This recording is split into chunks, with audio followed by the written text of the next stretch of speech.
Inamin mahal na mahal pa rin niya si Jam Ignacio.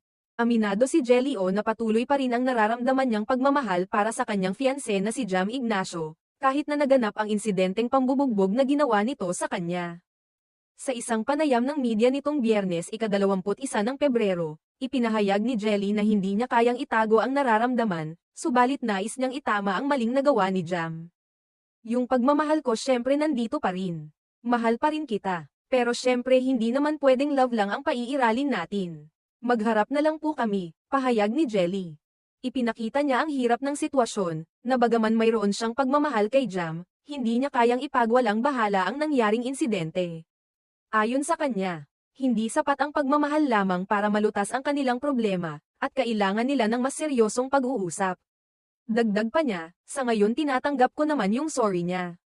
Pero gusto ko pong bigyan ng leksyon si Jam sa ginawa niya sa akin.